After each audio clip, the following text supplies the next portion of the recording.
সার্জিস আলম যদি মনে করেন বাংলাদেশটা বাপের তাল্লুক, তাহলে তিনি বলবেন যে উমুকের বিচার এইভাবে চাইবেন, উমুকের বিচার এইভাবে চাইবেন না।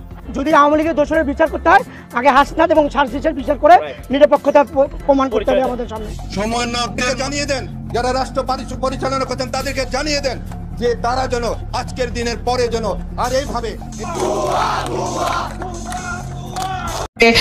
খুব বেশি বোধহয় আর পার্টিজান থাকা যাচ্ছে না, খুব বেশি বোধহয় বিএনপি আর আমাকে মনে হচ্ছে না। তার কারণ সম্ভবত এই ধাক্কাটি না আমার মনে হয় প্রত্যেকের ভেতরেই নাড়া দিয়ে গেছে। ধরুন আমি যদি একজন ব্যক্তিগত রাজনীতিবিদের বা একজন রাজনৈতিক ক্ষুদ্র কর্মী এবং একজন আইনজীবী মানবাধিকার কর্মীর চোখ দিয়ে পুরো ঘটনাটিকে দেখি, আমার কাছে মনে হয়েছে কেবলমাত্র একটি নির্বাচন, কেবলমাত্র মন্ত্রিসভার মুখগুলোর পরিবর্তন কিংবা কেবলমাত্র সংসদ সদস্য গিয়ে সংসদে বসে যাওয়ার জন্যই এই 2000 মানুষ রক্ত দেয়নি।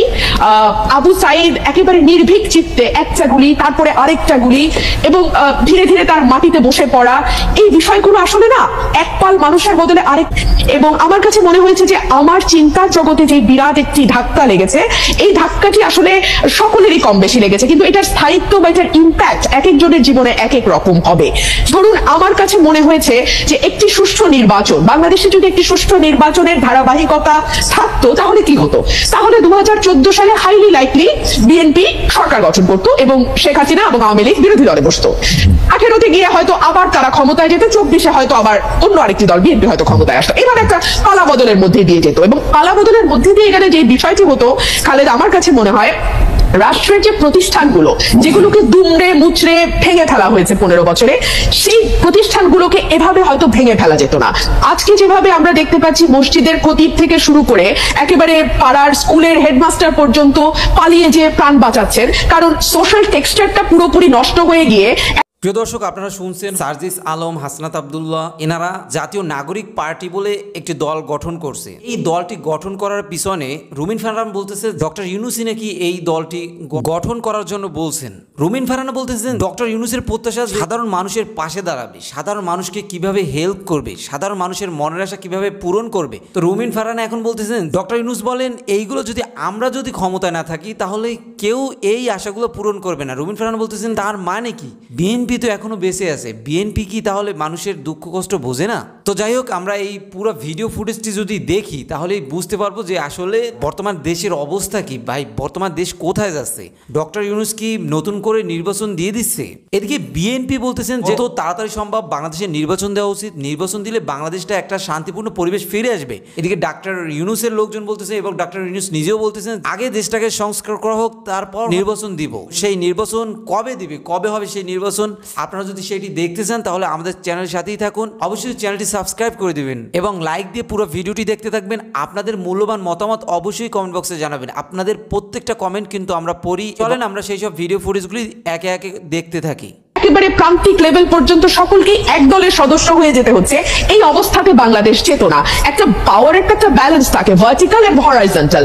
ভার্টিক্যালটা হয় রাষ্ট্র, হরাইজন্টালটা হয় সমাজ। কিন্তু আমাদের এই সমাজের টেক্সচারটাকে, সমাজের বুননটাকে খুবই সিস্টেম্যাটিক্যালি হত্যা করা হয়েছে এবং হত্যা করা হয়েছে খুবই একটা পারপাসফুলি, একটা মানে লক্ষ্যকে সামনে রেখে। লক্ষ্যটা হচ্ছে আমাকে যে কোনো মূল্যে ক্ষমতায় থাকতে হবে।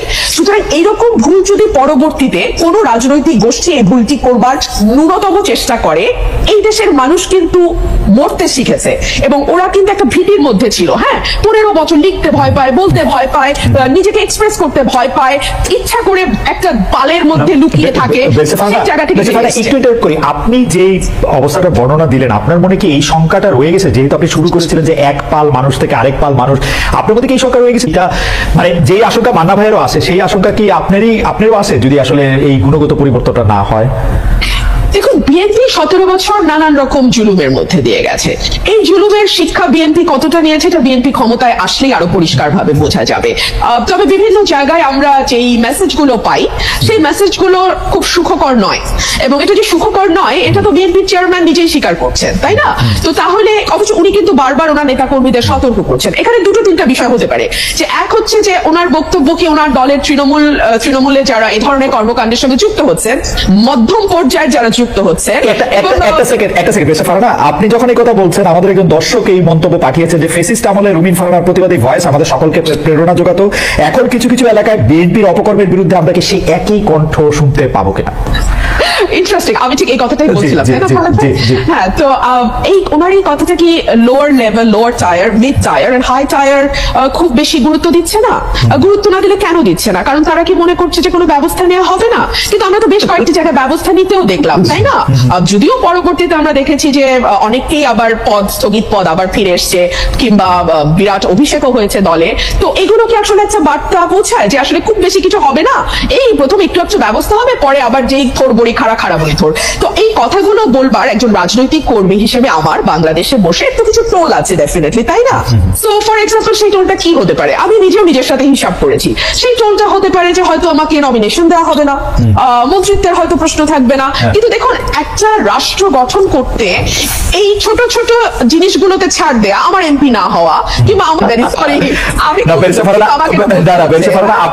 আপনাকে একটু থামাই এই পর্যায়ে। আমি শুধু প্রশ্নটা করে রাখি, সেটা হচ্ছে যে আপনি একাদশ জাতীয় সংসদের অন্যতম বিরোধী কণ্ঠস্বর ছিলেন, সংসদের মধ্যে সংসদের বাইরে, কিন্তু যারাই বিগত 3 সংসদ নির্বাচন অংশ নিয়েছেন, সংসদে গিয়েছিলেন, তাদের ভালোভাবে দেখছে না বৈষম্য বিরোধী ছাত্র আন্দোলনের নেতারা বিগত 3টি নির্বাচনের সমালোচনা করলে সংসদে থাকা ঠিক হচ্ছে কিনা সেটি প্রশ্ন করছে। আমাদের দুটি প্রশ্ন, যে আপনি আসলে অন্য কোন রাজনৈতিক দলে, বিশেষ করে বৈষম্য বিরোধী ছাত্র আন্দোলনে যদি একটি রাজনৈতিক দল সংগঠন করে, সেখানে আপনি যাবেন কিনা, আর দুই হচ্ছে যে আপনি যে আশঙ্কাটি করছেন যে আসলে নমিনেশন মনোনয়ন না পাওয়ার ব্যাপারে, সেটির ক্ষেত্রে আমি সেটা বলছি না। খালেদ, আমি একটু ক্লিয়ার করি, নাহলে খুব একটা হেজি হয়ে থাকে। মানে আমি বলছি এই ঝুঁকিগুলো বাংলাদেশের প্রেক্ষাপটে তৈরি হয়। আমি পাবো না বা পাবো কোনোটাই বলছি না, এই ঝুঁকি তৈরি হয়। এই ঝুঁকি নেওয়ার দেশের স্বার্থে, দেশের কল্যাণ, এবং যে ধরেন একগুচ্ছ মানুষ, কয়েক লক্ষ মানুষের কিন্তু একটা প্রত্যাশা যে 15 বছর তো এই মানুষটিকে আমরা সত্য বলতে দেখেছি, সাহসিক ভূমিকায় দেখেছি। এখন কি তিনি ওই জায়গাগুলোতে কম্প্রোমাইজ হয়ে যাবেন? একটি নমিনেশনের জন্য কিংবা একটি মন্ত্রিত্বের জন্য তিনি কম্প্রোমাইজ করবেন? আমি আসলে বেছে নিয়েছি কম্প্রোমাইজ না করাটাই। ওকে, আমরা ওই প্রশ্নটা, মানে আপনি বৈষম্য বিরোধী ছাত্র আন্দোলনের সাথে যাবেন কিনা তারা রাজনৈতিক দল করে, সেই প্রশ্নটা আমরা একটু পরে আসবো। আমি আবারও আপনাদের দর্শকদের, মানে